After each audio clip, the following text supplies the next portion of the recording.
Bandit-bandit ini semua memakai topeng. Mereka merampok truk uang. Apakah Anda pikir mereka ingin merampok bank? Tidak. Perampokan bank terlalu umum. Apa yang ingin mereka curi adalah semua uang di bank, di Royal Spanish Mint. Bagaimana mereka bisa merampoknya? Sangat sederhana. Yang pertama adalah dengan pakaian polisi. Kemudian mengikuti truk uang, menyelinap ke bagian dalam pabrik pencetakan uang. Saat itu, peretas meretas sistem keamanan. Penjaga keamanan tidak melihat adanya kelainan. Tembakan senjata terdengar, dan memecahkan suasana yang tenang. Kekacauan dimulai. Orang-orang takut sambil memegang kepala mereka dan melarikan diri. Mereka hampir kabur, tapi kemudian mereka diblokir di gerbang. Setelah itu, 67 orang di pabrik percetakan uang. Semua menjadi sandera. Seorang bandit menggunakan las listrik. Melihat tumpukan uang ditumpuk. Tetapi target mereka, ini bukan sedikit uang. Ini adalah perampokan yang telah direncanakan selama 20 tahun. Otak di belakangnya adalah seorang profesor. 5 bulan yang lalu, profesor telah menemukan 8 orang untuk bergabung. Dia melanjutkan dengan melatih mereka tentang cara merampok. 8 orang ini semuanya terampil. Ada pencuri perhiasan. Dia pernah terlibat dalam 27 kasus. Mencuri 434 berlian sekaligus. Bahkan ada seorang hacker jenius. 6 tahun mulai pemrograman. Orang-orang memanggilnya jiwa internet. Orang terbaik adalah guru uang palsu. Saat 13 tahun ia mulai memalsukan uang. Hanya menyentuhnya dengan ringan. Dia bisa membedakan uang asli atau uang palsu. Sebut saja jenius bersama. Tentu saja itu untuk melakukan hal-hal yang hebat. Rencana mereka bukan untuk merampok uang, tapi untuk mencetak uang sendiri. Pabrik percetakan uang akan mencetak 8 juta euro setiap jamnya. Hanya dengan memperpanjang waktu, maka semakin banyak uang yang mereka hasilkan. Bagaimana cara memperpanjang waktu? Itu adalah rencananya. Yang pertama adalah menekan bel alarm, untuk memancing polisi menghadapi mereka. Kemudian berpura-pura mereka tidak bisa melawan, dan menyerah di departemen pencetakan uang, agar polisi berpikir bahwa mereka terjebak di dalamnya. Kemudian, mereka memutuskan semua jalur jaringan, matikan semua kamera. Mereka mengambil kembali semua ponsel sandera, benar-benar memutuskan kontak, hanya menyisakan jalur khusus untuk berbicara dengan profesor. Jadi, mereka bisa mencetak uang tanpa ada yang tahu. Tapi polisi juga bukan orang biasa. Mereka berniat untuk menyerang secara paksa. Sekelompok polisi bersenjata menyelinap keluar dari pintu belakang. Melihat bahwa mereka akan bergegas masuk, profesor sudah punya rencana. Langkah pertama adalah untuk menipu polisi. Dia membiarkan semua sandera berdandan seperti mereka, pakai topeng yang sama. Langkah kedua adalah menggunakan kekuatan untuk menyebabkan tekanan ke tempat-tempat di mana polisi menyerang. Mereka mengangkat senjata Gatling, yang membuat semua orang takut. Langkah paling penting adalah sandera. Di antara 67 sandera ini, ada seorang putri Tuan Duta Besar Inggris. Jika ada sesuatu yang terjadi padanya, itu akan menjadi acara internasional. Jadi, polisi tidak berani bertindak sembarangan. Mereka harus mundur. Setelah semua bahaya tersembunyi telah diselesaikan, kemudian, saatnya mencetak uang. Mesin terus bekerja selama 24 jam. Mereka mencetak banyak uang. Uang itu terus-menerus dicetak. Semua orang sangat bersemangat. Saat itu, mereka benar-benar menghasilkan banyak uang. Tapi, di saat semua orang bahagia, kemudian kejadian itu tiba-tiba terjadi. Hari itu, perampok bertopeng mengambil sandera ke teras untuk jalan-jalan di gedung seberang. Tapi penembak senapan jarak jauh polisi mengarahkan pandangannya pada mereka. Tapi Sheriff ragu-ragu tanpa henti, karena bandit dan sandera berpakaian sama. Waktu itu, seorang perampok melihat pria bersenjata itu. Dia membuat keputusan. Dia menyuruh rekan-rekannya untuk berlutut bersama, untuk menyamar sebagai sandera. Sebentar lagi, teras menjadi kacau. Seorang sandera terlalu bersemangat. Jadi dia pikir dia akan dieksekusi.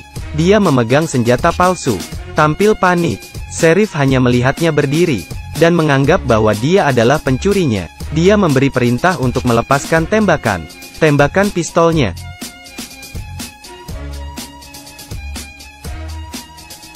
OMG, perintah profesor adalah untuk tidak membiarkan siapapun terluka. Saat itu Sandra terluka, mereka harus memanggil dokter untuk perawatan. Tapi hal itu membawa polisi sebuah terobosan. Satu polisi menyelinap ke kelompok medis. Pada saat ini, dua petugas polisi berpakaian seperti bandit dan merangkak ke saluran ventilasi. Mereka ingin menyamar sebagai Sandra, kemudian menangkap semua bandit dari dalam. Namun, tim medis datang dan digeledah. Semua benda logam akan disita. Mereka melepas sepatu mereka dan berbaring di lantai untuk menerima pengecekan seluruh tubuh. Selama waktu ini, perampok memasang chip penyadapan di kacamata petugas polisi. Dengan cepat, operasi berjalan lancar. Namun, wakil petugas polisi terkejut mengetahui bahwa semua perampok dan Sandra sudah ganti topeng. OMG. Jika dia keluar saat ini, dia akan berisiko. Dia bergegas kembali ke pusat komando, diperintahkan untuk menarik diri. Aksi gagal lagi. Kepala polisi wanita itu sangat bingung. Mengapa para bandit selalu selangkah lebih maju? Mengetahui tindakan pihak kepolisian, dia berpikir untuk waktu yang lama. Dia mengira ada mata-mata, tapi dia tidak tahu itu. Beberapa hari yang lalu, dia bertemu seorang pria di sebuah bar, juga mulai berkencan. Dan pria ini adalah pemimpin kasus ini, Profesor. Profesor mendekati Sheriff untuk memata-matai intelijen. Jadi, dia segera menyadari, polisi menyelinap masuk ke tim medis. Dia pintar, dia telah memasang penyadapan ke dalam kacamata wakil polisi.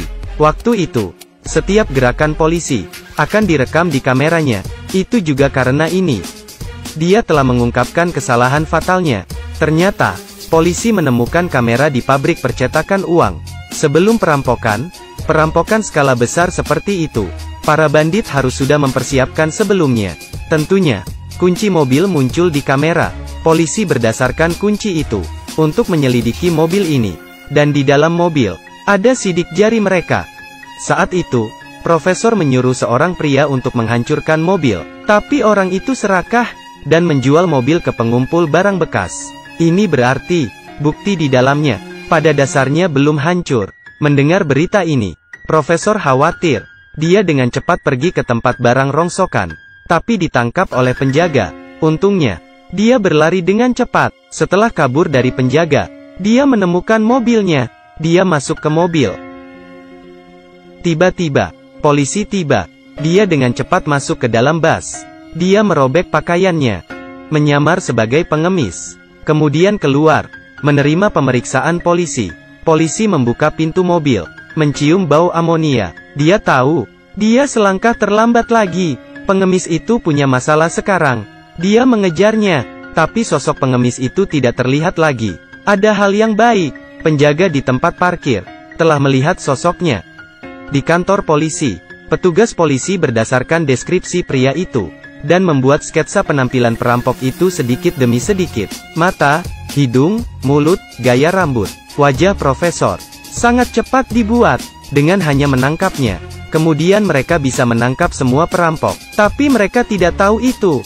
Profesor segera mengetahui berita ini melalui penyadapan. Pada saat yang sama, berikan rencana yang sesuai. Pertama, dia siaran online untuk mengetahui informasi penjaga. Rusia punya istri dan anak perempuan. Kemudian, dia menemukan mobil polisi. Yang pertama adalah berpura-pura memanggil polisi untuk memancing polisi pergi. Kemudian menemukan jalan untuk menyelinap ke dalam mobil. Melalui walkie-talkie, dia berbicara bahasa Rusia untuk melakukan intimidasi para penjaga. Saya di gerbang sekolah putri Anda. Jika Anda membuat sketsa gambar seperti saya, mungkin Anda tidak akan pernah melihatnya lagi. Mendengar ini, penjaga ketakutan. Dia segera menghapusnya. Dipukul sampai mati juga menolak untuk mengakuinya. Sheriff jauh dari kebenaran lagi. Jangan menyentuhnya. Saat itu, di pabrik percetakan uang, 8 bandit juga mulai berakting untuk terakhir kalinya. Mereka menghancurkan lantai lemari besi dan menggali tanah. Di bawah tanah, di tempat yang tidak jauh, 5 tahun yang lalu, Profesor sudah menggali terowongan. Saat menggali terowongan, itu juga hari pelarian mereka. Mereka membagi kelompok Sandra untuk sampai ke terowongan gudang. Akhirnya di hari ke-11, terowongan di kedua sisi telah digali. Melewati terowongan, Profesor masuk ke dalam pabrik pencetakan uang. Melihat 2,4 miliar euro di depan mata, dia sangat bersemangat di dalam hatinya. Dia akan mengambil langkah terakhir. Mereka melemparkan uang ke dalam terowongan, dan hendak mundur. Tapi, kejadian itu tiba-tiba terjadi. Seorang sandera mencuri alat. Dia melepaskan semua orang. Tunggu sampai perampok datang untuk mengantarkan beras. Kemudian mereka memberontak dan menyerangnya. Sandera menggunakan bom untuk menghancurkan bangunan yang mencetak uang. Saat itu, polisi menjaga di pintu. Melihat pintu besar rusak, juga bersiap untuk melancarkan serangan. Adegan menjadi kacau.